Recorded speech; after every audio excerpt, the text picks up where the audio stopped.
The air in the town was always heavy with whispers, the kind that clung to people long after they thought they had moved on.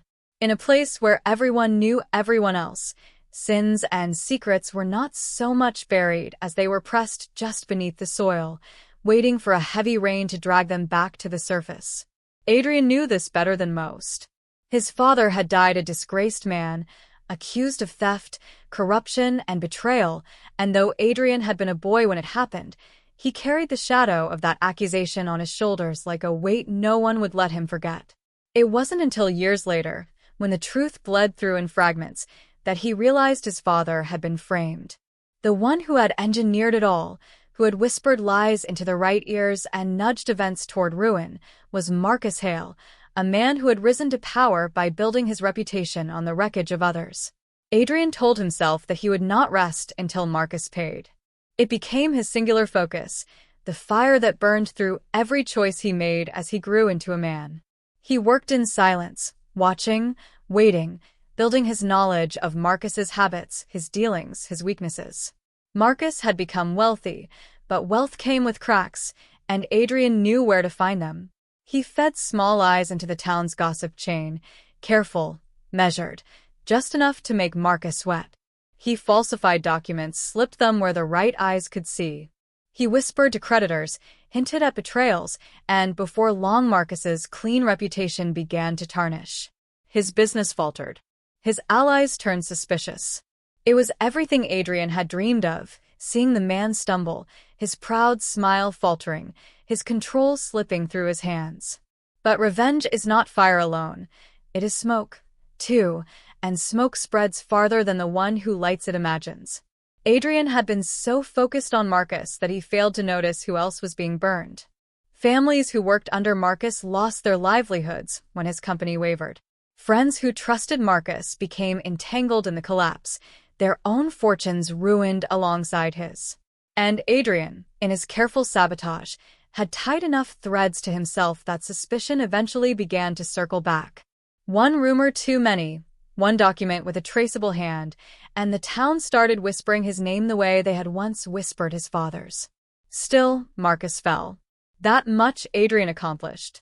The man who had orchestrated his father's ruin was exposed for shady dealings, shunned by the same people who had once welcomed him at their tables. Adrian thought there would be satisfaction in that moment, a deep breath of relief, a sense that justice had finally been done. Instead, he felt hollow. Marcus, stripped of everything, had nothing left to lose, and in his bitterness he spoke freely. He pointed to Adrian, to the lies and manipulations, to the way a man could spend years poisoning the well just to watch another drown in it. People listened. They compared the details. They remembered how Adrian's father had been disgraced by whispers, and now they saw the son weaving whispers of his own. The town turned again.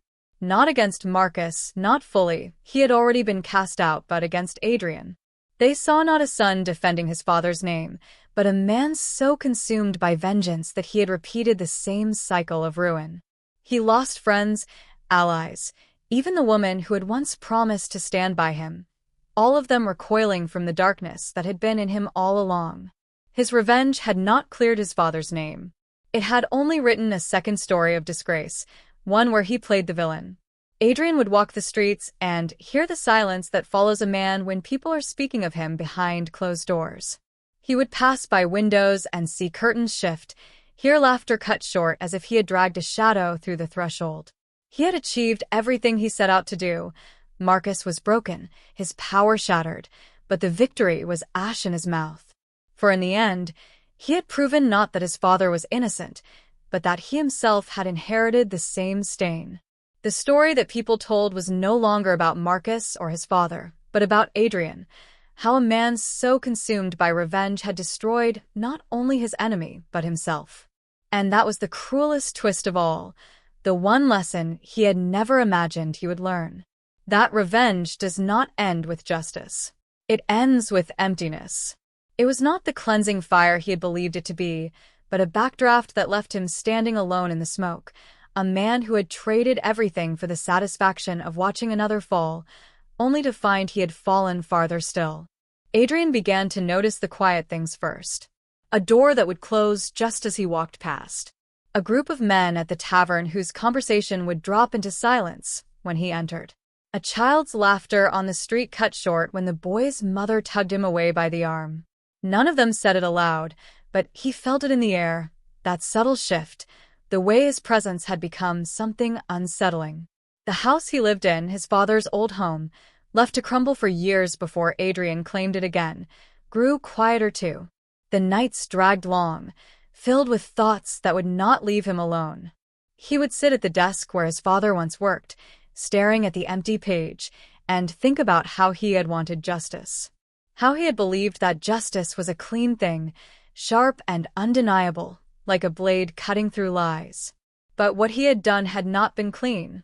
It had been slow, deliberate poison, the kind that seeped into every crack of the town until no one could tell where it came from. Marcus, meanwhile, was not broken in the way Adrian had imagined. Yes, he had lost his fortune, his allies, his standing, but Marcus adapted. Stripped of wealth, he wore his ruin like a badge of tragedy, painting himself as the victim of a vendetta. People who had once despised him now pitied him. They whispered about how far Adrian had gone, about how dangerous it was for a man to let hatred rot his heart. Marcus, clever as ever, turned Adrian's revenge into a weapon he could wield even in his fall. And Adrian realized, with a sinking dread, that he had given Marcus one final triumph. He had proven Marcus right. Days bled into weeks, and Adrian found his circle shrinking until there was no one left.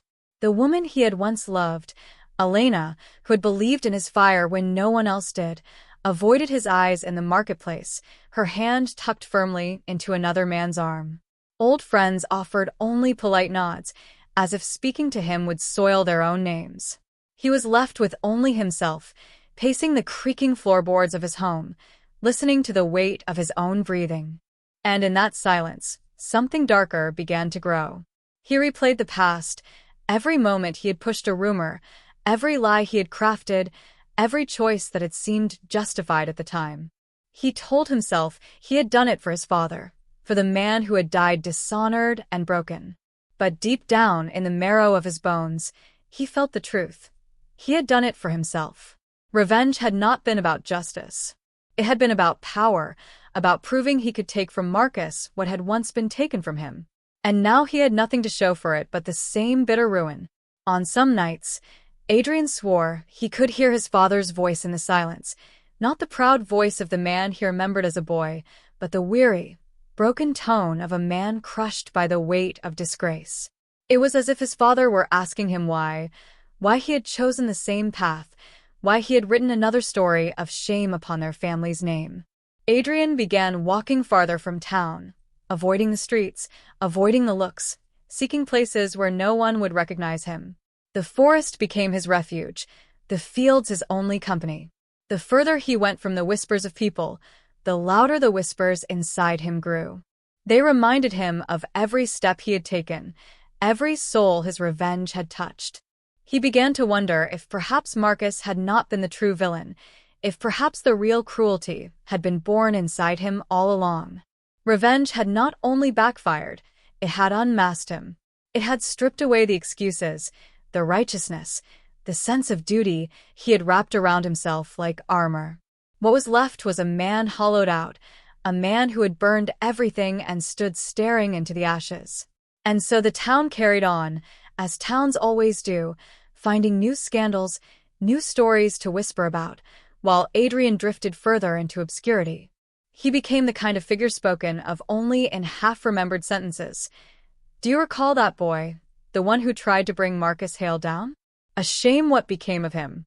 But in the quiet of his exile, Adrian knew the truth with a clarity sharper than any blade. There had never been a moral victory to claim. The moral of his story was only this: revenge, once set in motion, does not end with the enemy's fall. It coils back, turns inward, and consumes the hand that wields it.